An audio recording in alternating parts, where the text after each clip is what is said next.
Hello, and welcome back to another episode of Health Without the System. I'm Dr. Tim Scott. And I'm Mia Scott, guys. Welcome back. I hope your kiddos are settling into school. I think everybody should be back by now. But anyway, we're going to start this podcast here. We're going to be talking about mitochondria and aging. Now, of course, if you've listened to any of our other podcasts, you know that mitochondria is so stinking important. Like, we just cannot preach it enough. However, there's so many ways that you can take this, but we want to talk about how specifically mitochondria can help increase aging or decrease aging, depending on lifestyle factors and what you are doing on your day-to-day life. So we're going to go into that and what that might look like for you and ways to kind of slow down that aging process. Yeah, I agree. And a lot of what I talk about when I'm, independent of this podcast or when I'm talking to my patients or on my social media, I talk about two things: mitochondria, metabolic health, and the root of metabolic health is mitochondria, and also the microbiome or your gut. And these two things are intricately tied because obviously food is fuel, and the fuel that drives your body is what also is going to dictate how well your mitochondria function. It's going to dictate your gut, and these two things talk through the brain-gut axis. Anyway, it's all connected. The point is mitochondria are what drive us, and they're responsible for our existence and, like Mia said, our aging or lack thereof. Yeah, so we're going to try not to be too scientific like we say every single podcast, because it has to be digestible for you guys to be able to make that lifestyle change and understand what's going on. So to kind of set the stage here, when we talk about aging, most people think about my gray hair, my fine lines and wrinkles, my stiff joints. I have to roll myself out of bed. But aging isn't just on the outside or what we are, having to deal with every day. It's actually on a cellular level, things that we don't even think about. And, deep within every single cell, it has these tiny structures that are called mitochondria. And Tim said, these are quite literally our body's energy. They are nicknamed the powerhouse of the cell. And they aren't actually just energy. They do so much more than that. They power your brain, your muscles, your metabolism. They can even dictate what your hormones can do. So I want to just be careful saying that it's just for energy, because it goes way beyond that. And depending on how, healthy or poor our mitochondria is, might tell a different story for somebody else in the aging process or in the process in general of feeling some of these aches and disease processes that they might be happening or that might be happening. To get a better understanding on how the mitochondria work, like I said, this is like the energy that you actually feel, and can actually, if it's good mitochondria, you can age slower. And of course, this is just the first thing that pops in my mind, stress, which we'll get to, but it reminds you of those things when you see like a president's picture 4 years later or 8 years later on a term, how incredibly old they look like that they've aged. And that is due to the fact that stress is such a big pull on your mitochondria health, and it can make you age incredibly fast. But we'll get into some of those things in general. But just a fun fact, your heart cells contain over 5,000 mitochondria each, because pumping your blood nonstop, of course, is a very tedious but extremely important process. And this is one of the highest energy production of our body. Yeah, but what's actually an even more interesting fun fact is when you look at mitochondria powering the brain cells as well, they actually use or supply just about as much. And the cool thing about that to understand is that your brain, which is, obviously the thought center of your body, you don't think of it like action, like your heart, right? Your heart is squeezing, but your brain uses and requires just as much energy as those cells in the heart. And the mitochondria are there powering that as well. So really everything, it's not just that epic everyday squeezing of the heart. It's your thoughts and your feelings and your emotions and everything that goes through your brain as well. Yeah. And mitochondria will use food like your carbs, fats, and proteins, and of course even oxygen, and they will convert them into the energy or the currency, which is called ATP. And this is basically the energy of your body that, like, Tim was saying, it is needed for everything that he just mentioned. When you move your muscles, producing hormones, energy to your brain, the thoughts that you're thinking, it happens at a cellular level so quickly that you don't even feel that it's happening. But, it's more, like I said, it's more than just energy. And a little bit blast back to high school or college at the Krebs cycle, right? Yeah. And that's where you're getting a lot of this ATP. And our body is magnificent in that we can produce ATP from various sources. sources of food energy, like Mia mentioned, carbs, fats, protein. We can also create it within our body from stored fats, stored glucose, in the form of glycogen, fatty acids. We can do it with oxygen. We can do it without oxygen. There's so many cool ways that your body can produce energy, and it has so many backup systems that, depend based on what you're doing, what you're eating. The function of this system leads to the function of that system. So everything's connected. I mean, we could talk weeks on all of these cycles and how they, intertwine together, but we're going to try to keep it as, Yeah, if you want a super in-depth understanding, scientific explanation of this, you got to listen to like Andrew Huberman. I knew that you were going to say that. Because he will talk for 3 hours about it. He is one of the smartest humans on the planet, and I love the guy. He puts me to sleep. But so if you want a more basic explanation, on how this works, that's what we're here for. We're giving it to the everyday person.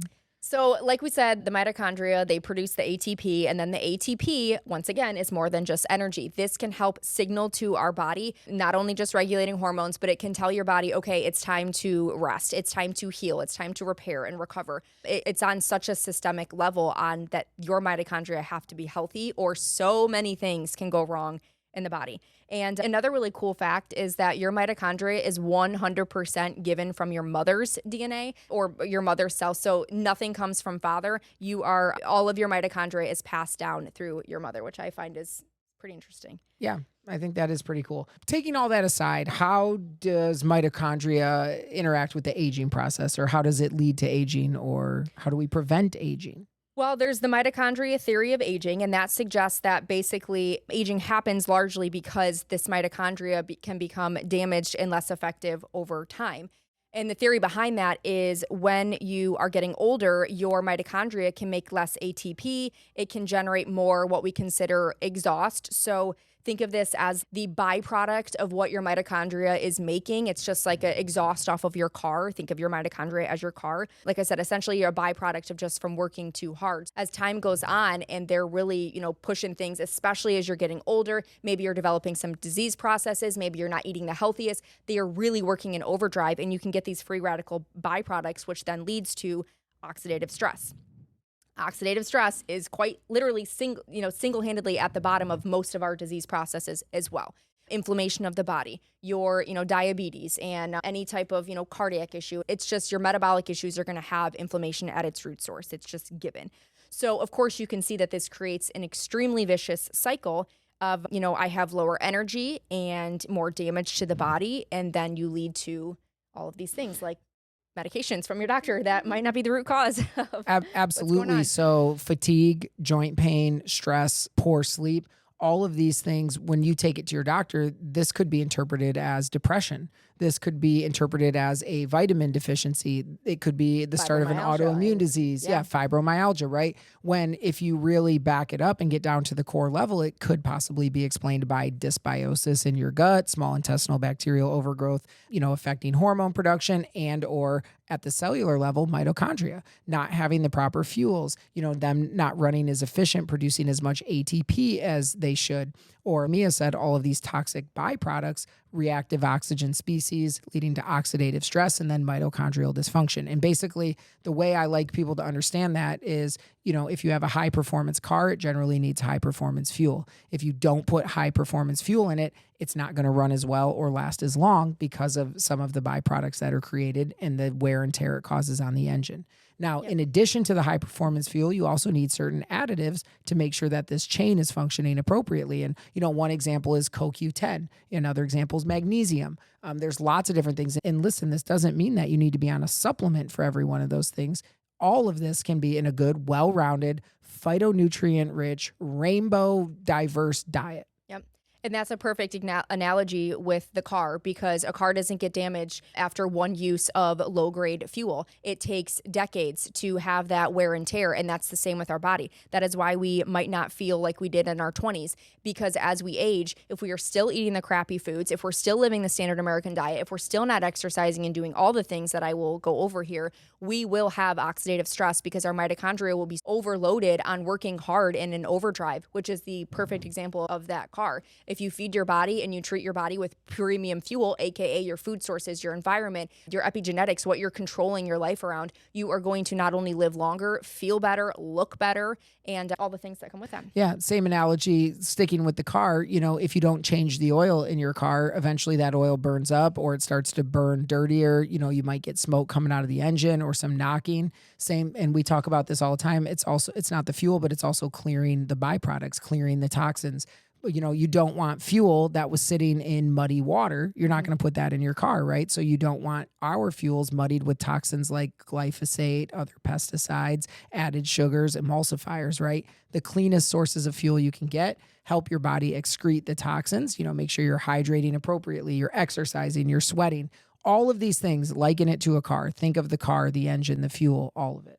Yeah. And studies show that around age 30 is when your mitochondria will have that decrease in functioning. So it's why it's so very important to do some of these interventions to make sure that you are, once again, giving your body the best support that it has to live in the environment that we are given. Agreed. And we've started to touch on this already, but there are things every single day we do that damage mitochondria. And just like anything else, you don't have to be the statistic. You don't have to start losing this mitochondrial efficiency and function in your 30s. You don't have to be down 50% by the 6th decade of your life. There is going to always be some decrease in performance associated with age when it comes to the human body. It's never going to stay perfect. But our goal is to teach you how to slow that so that you can continue to function efficiently and effectively later into life. As we've mentioned before, this increases your health span, the years that you spend active and healthy doing what you love, and will also affect your lifespan, which is the years spent alive. So what damages mitochondria?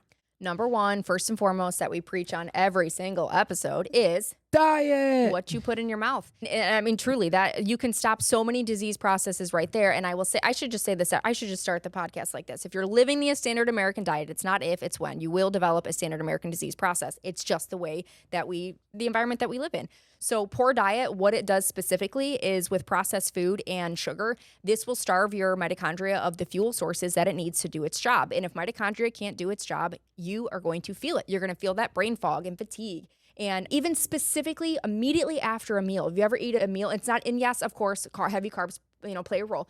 But have you ever ate just as such a processed meal and you're like, I feel like death? That's just not fueling your body, and it can actually do damage to your mitochondria, which makes you feel like this. That's my wife, Mia. When we go out to eat, let's say we're in a social circle and we just happen to eat crappy. I think we ate at the fair or something recently, and it couldn't have been 8 minutes after the food touched your lips. I feel like death. I don't and I'm even like, know oh what I my ate. God. It just here we depends go. on what it is. Because sometimes I'll do okay. Yeah. But, it really doesn't sit right. But don't let him fool you. He does the same thing. Or else he'll just be immediately in the bathroom, and then I'll be like, how you feeling? You're not going to tell me, huh?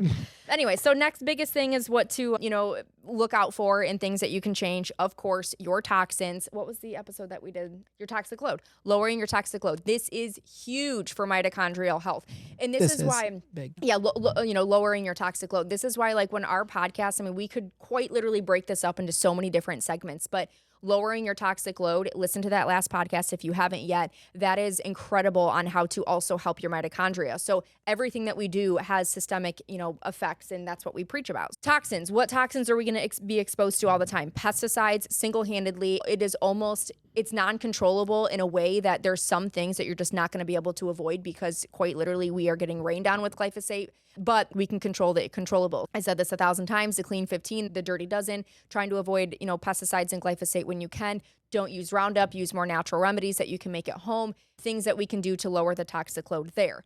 And then, of course, like I said, this is all in the toxic load guide, your plastics, your molds, your heavy metals, everything that you can change, your water supply. I don't need to beat a dead horse because we went into very large depth of how to lower your toxic load, but things that'll absolutely help preserve your mitochondria and your DNA and prevent disease processes and overload of your body. These things can damage your mitochondria and your health both directly and indirectly. So, for example, certain molds and heavy metals can actually damage the mitochondrial membrane as well as the DNA. And just so you understand, mitochondria have an outer membrane and an inner membrane. And that inner membrane is where the electron transport chain lives. And you need that electron transport chain because you need that gradient that drives energy reaction. So just to let you know, and I want to talk about this real quick to wrap this portion together, diet and toxins, right?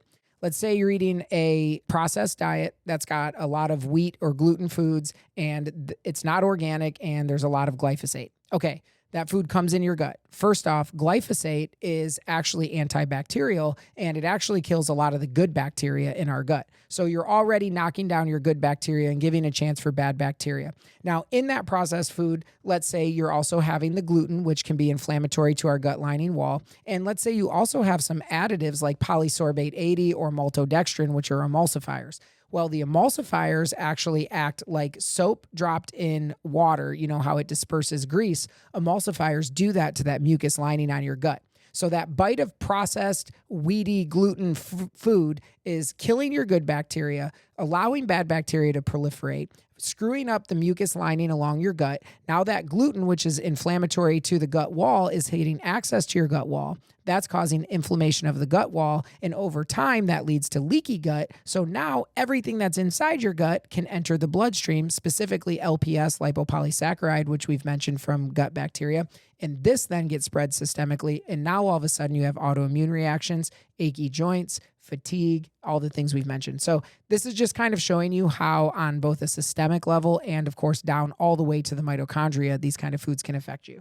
Sorry to rant for a minute systemic level. I know, I think it's very important for people to understand that. And this is why it's so crucial to be a provider and take a step back and look at the body as an actual whole, like it was designed. You know, you think that your brain is, sorry, you know, heart, that ain't you're not my problem. They all talk together because we are one, and we have to look at the body as such, because one system or organ can have a completely different effect on a different organ, that your doctor might be giving you a prescription for an organ that isn't even the problem. And we see this a lot of times. We see this in thyroid cases, you know. We just see it a lot. So you just have to understand, take a step back, realize that your gut isn't, or your body's an entire system, and please treat it as such. And you can typically get to the root cause of some of these things. But sometimes it's not even, you know, worth going into major, you know, testing. If you change your life, you will change your health. Because, and I say that because majority of people are living in the standard society, which is why we're here to educate you, because we don't want you to live like that. Exactly. And we're going over what damages mitochondria. We've discussed diet. We've discussed toxins. We're going to discuss other medications for a minute. And examples, this is just the biggest one, statins, right? So statins are known, and statins are your cholesterol medications for the most part. They are known to deplete CoQ10, okay? And I just mentioned a couple different times that electron transport chain, that mitochondrial gradient that allows for energy production, you need CoQ10. So imagine if you're on a statin for 20 years. Imagine if you're eating a processed diet that has a lot of glyphosate and maybe added sugar. You're now 3 for 3 on things that damage your mitochondria, right? And you're never going to go to the doctor and the doctor say, how are your mitochondria feeling? Or let's test your mitochondria, right? They're going to check your cholesterol level. If your cholesterol level's high, they're going to increase your statin a little bit, and they're not necessarily going to think. Now, I will say I've seen more and more people on statins come in with CoQ10. And that at least it's a step in the right direction. Like, I think it's a very small step because you're still not considering all the other things that it affects. But it does show that as a society, we're understanding some of this. I mean, we're moving that way. I see it just a few times, but not as nearly as much as I would like to see. And not nearly as much as I would like to see providers to educate their patient on maybe a statin isn't the best option for you and going on some lifestyle interventions and things like that. But I digress. And if you are on a statin, we're not saying go quit your statin right now, but it's not a bad idea to look at CoQ10 if you're not on it. We're also telling you that's a modifiable. In very few cases are actually the familial hypercholesteremia, but majority of cases are diet,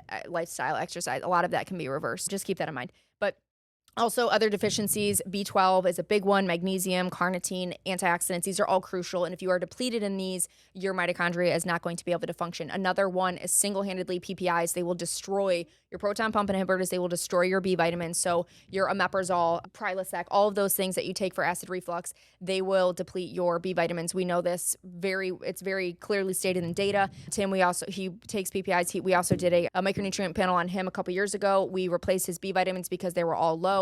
That just shows you that one simple disease process at the root cause can have a systemic effect on even your mitochondria. Yeah. And, you know, I've shared this before and I'll share it again. I have been on a PPI for, I'm going to say, I think I was around 25 when I started. I'm 41. So that's 16 years. I've tried multiple times to quit without success. And we're not talking about me just being like, a little uncomfortable with acid reflux. Like I can't swallow food and in my throat, my esophagus swells. So I'm actually going to be documenting. I've been doing some research on really addressing the microbiome aspect of acid reflux. And I'm putting together a protocol that's going to cover small intestinal bacterial overgrowth, small intestinal fungal overgrowth, parasites. And I'm really going to make another conceited effort to get off of PPIs. And I'm going to document that journey. We'll do it on the podcast. I'll also do it on my social media. Look for that in the next month or two. There's so much to that, but I highly encourage any patient who is just starting on PPIs or still has a chance to get off of them right now. I encourage you. If you even read the back of the box, it straight up says not intended for long-term for longer use. than 14 days of use. It straight up says that. But then you have people who are on it for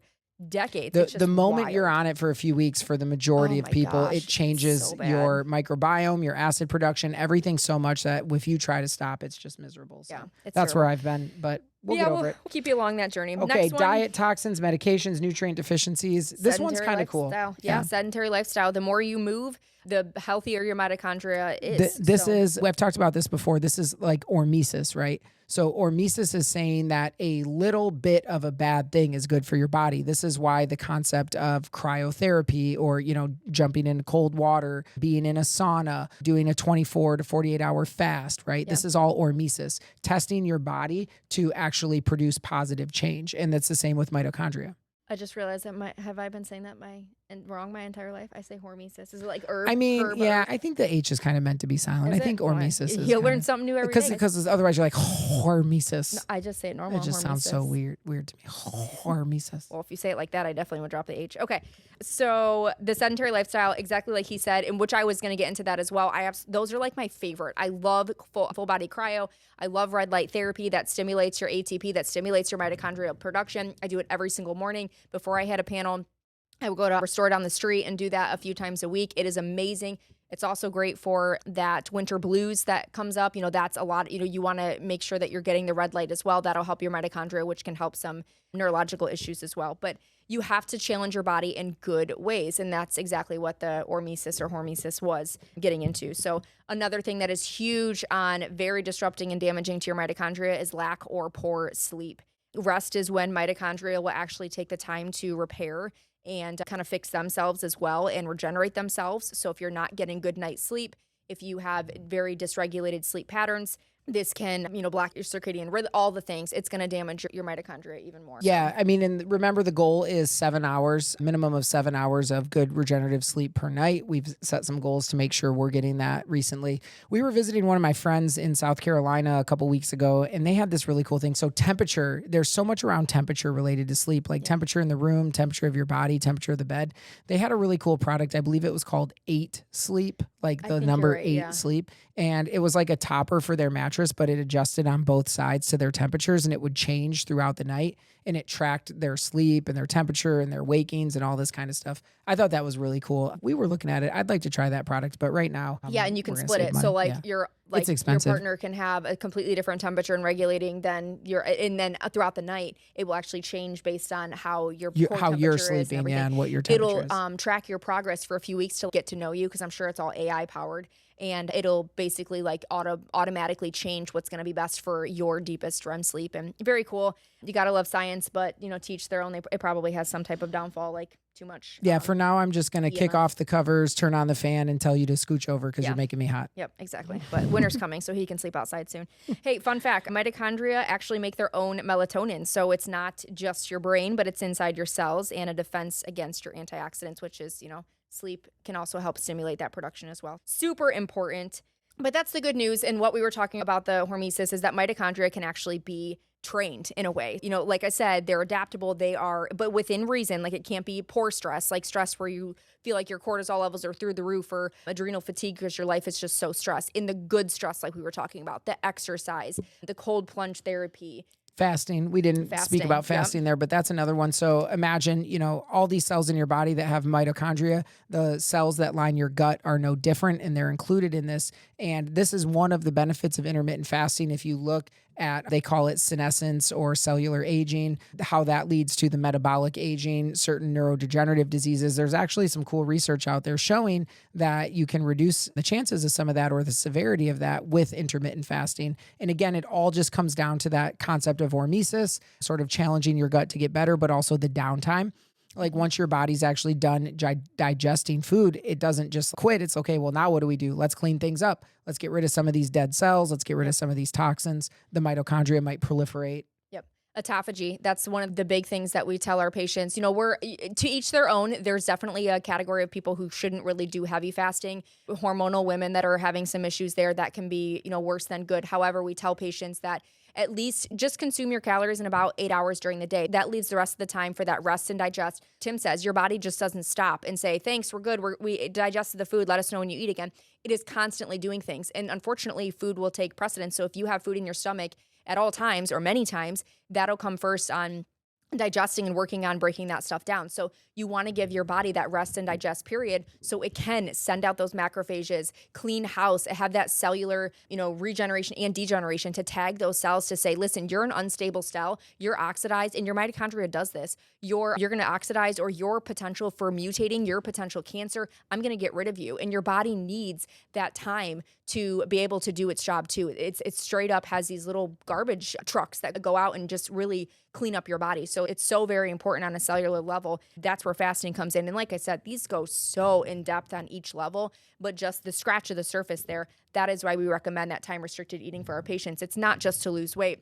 You get a cellular benefit. And that's really why I aim to tell my patients that your body needs to heal. Yeah. And then I also want to mention plant compounds here. This is a good way. So I'm actually less of a veggie person personally. I'm more along the lines of meat and fruit, but I do eat vegetables, and I do definitely think there's positive things. And, plants are not just vegetables, they're also fruits. But resveratrol in grapes is something that we talk about that can support mitochondria. Curcumin or turmeric. And the cool thing about turmeric is it actually has antifungal properties. And sometimes turmeric is not absorbed really well from the gut. That's why it's paired with like black pepper or other products in black pepper that help absorb it.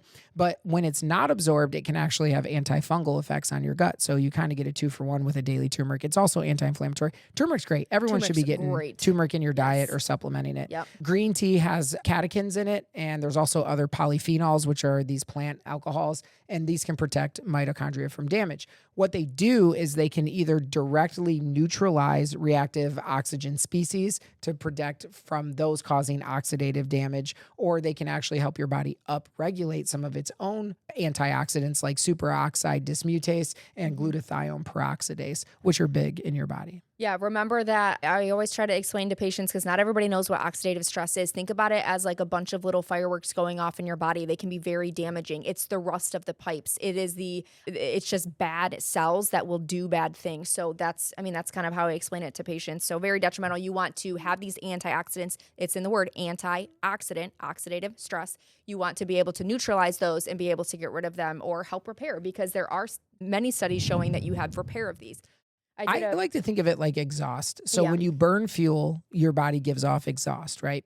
The cleaner the fuel is and the better your engine's working, generally the less exhaust that is given off. Now, when you do give off that exhaust, which is reactive oxygen species, you do want antioxidants to protect it. So in your car, it's, funneled through whatever the muffling system, catalytic converter, and then it comes out the tail end versus leaking into the cab where you're breathing it in. So same thing in your body, you want these antioxidants and superoxide dismutase and glutathione peroxidase that are there to sort of take these reactive oxygen species or this exhaust and funnel it out where it needs to go so that it doesn't cause damage. Yeah.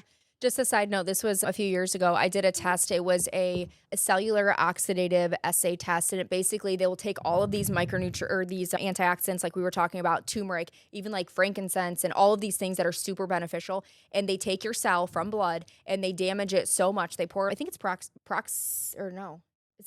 hydrogen peroxide. I think that's what they pour on it. They make it like darn near death. And then they take something like turmeric and they individually put this on your cells and they will watch it repair. And so then they give you this report saying you definitely, and turmeric was one of mine. They're like, you definitely need to consume some of these foods that your body works very well to protect oxidative species in your body. So very cool test. Once again, is this necessary? No, because across the board, you know that these foods are going to be very beneficial for you. But it was kind of cool to see what my cells respond to versus somebody else's a little bit better.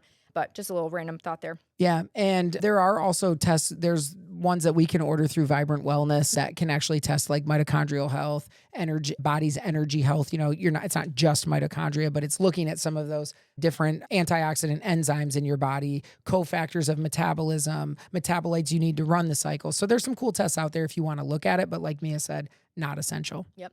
All right, so we kind of went over everything bad with your lifestyle. Now let's talk about how to protect it and some support that we can do for our mitochondria. Like we said, nutrition first and foremost, guys. Focus on whole foods. The more colorful, the better. I say this all the time. I'm not talking Skittles. I'm talking as much, I literally just yesterday, I ate an entire head of broccoli.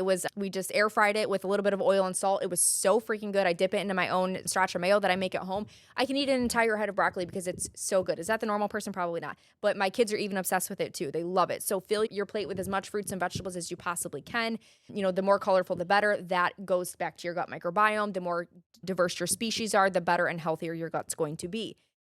Whole foods, colorful vegetables, clean proteins. Yes, clean proteins, grass-fed beef, wild-caught salmon, steak, chicken, tuna, single ingredient foods. I'm not talking about a protein bar that's essentially a candy bar with the label slapped on it, or your pre-made protein shakes that have guars, gums, binders, all the other things. Clean protein sources. Yep. Omega-3 fats. Don't forget that's in some of the meats you mentioned as well. Yeah. Grass-fed, pasture-raised, wild-caught as much as possible. Yeah. So supplements, once again, we'll say this 1,000 times, we absolutely believe in supplements, but you have to be willing to pull the other work as well, because majority of patients, if you are having a really toxic, terrible life, you're not going to feel a difference if we throw on a B complex to you or magnesium. You might feel a little bit of energy, but you really want to clean your body up as a whole and then work with supplements for just that, to supplement until you get to where your lifestyle is. Or just given the time in your life, we cycle on and off of this. We've talked about this before. If we're training, if we're doing different things, we will use different vitamins and supplements. But for people who are specifically wanting to help the mitochondria, like we said, the CoQ10 is a great one. B complex, magnesium, NAC or N-acetylcysteine, that one's also amazing for liver support and liver detoxification. L-carnitine is a really good one for restoring mitochondria. It is also a good metabolism booster. We use like L-carnitine B12 shots for patients as well. Super cool to help support your mitochondria, but it has to start with the food and lifestyle. Use your supplements to feel a little bit better and get your body, where it should be too.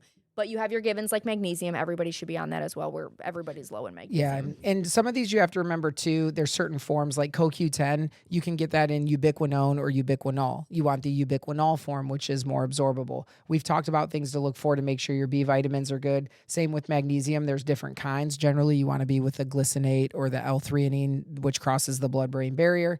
N-acetylcysteine, I do love that, but it also can actually affect your gut health. So that's one that I'm now doing a little bit more research on, but we'll talk about it later. L-carnitine, also really great, like you mentioned, but just remember the oral bioavailability is pretty low on it. So always remember if a supplement comes in a liposomal form, that is going to help probably absorb it a little bit more for most of them. And L-carnitine is no different. If you can get liposomal, that's better. And if you have access to injections, that's good too. Yep.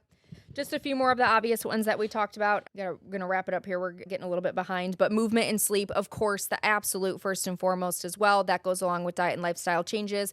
Don't just walk, guys. Lift heavy stuff. And their age is no excuse to not be able to lift and to work out. Yes, within reason. Don't go out and hurt yourself. If you've never worked out a day in your life, or if it has been a decade since you've worked out, don't just jump in with some heavy weights. Get your body accustomed to what you're doing and slowly increase up. Challenge your body. That is the good amount of stress for your body. It will thank you later. Sleep.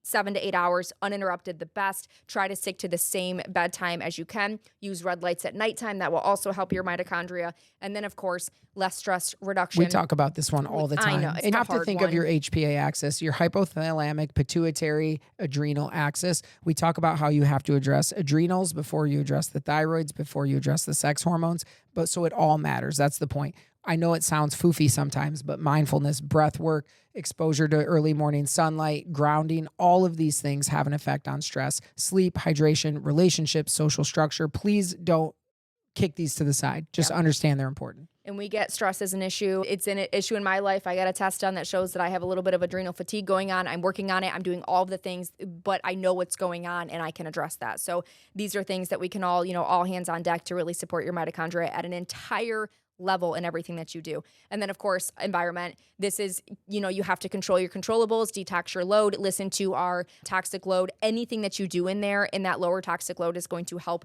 with your mitochondria, your brain health, all the things. So filter your water, eat organic, minimize pesticides and pollutants as much as you can, and look at the ingredients of the products that you put on your hair, scalp, skin, face, makeup, everything. Soap, detergents, everything. Think about it. Go back, listen to that podcast. Yep. So just some closing takeaways for you guys. Aging isn't really necessarily all about just the years. It's about the energy and the energy that you allow your body to produce by everything that we just talked about, the food, the lifestyle, the energy that you feed, the toxic life that you might live. And I'm not just talking about, toxic exposure. I'm talking about mental toxins as well. Those will also wreak havoc if you have poor mental health. These are things that you have to really start to work with to get better, to have better mitochondria and energy. Yeah, your body turns over its entire weight in ATP every single day. That's how much energy mitochondria produce. Your body's weight in ATP. It's wild. That is wild. So final question here that I want to leave with you guys. What is just one small thing that you can do today? And if you're a frequent podcast listener, we thank you. You probably are doing a lot of the things that we're saying, and that hopefully has made you feel a little bit better. But maybe that's, exercising for the first time in a very long time, or getting a better sleeping schedule, or actually taking some time to looking at, clean food. It's all to recharge your mitochondria. It's all to make you feel and look younger and feel better and function to our absolute optimal self, which is what everybody should be striving to do. Absolutely. Our goal is to help you increase the years you spend healthy, the years you have on this planet. Enjoy it along the way. It's not to make you feel guilty or bad for any certain way that you're living. Yep. Please reach out to us for any questions that you have. If you know somebody that would benefit from this information, please share. Please can follow along. It really does help us grow so we can continue to spread our message. And we just want to say we appreciate you. Yeah. And just a reminder, guys, this podcast is for informational purposes only. It is not medical advice. It is not a substitute for professional care, diagnosis, and/or treatment. Always consult with your healthcare provider before making any changes to your health routine. Remember that you have the power. Join us next time to get more knowledge. Join us next week for more knowledge. Like, share, and follow, guys. Thank you. We appreciate your support. Thank you so much.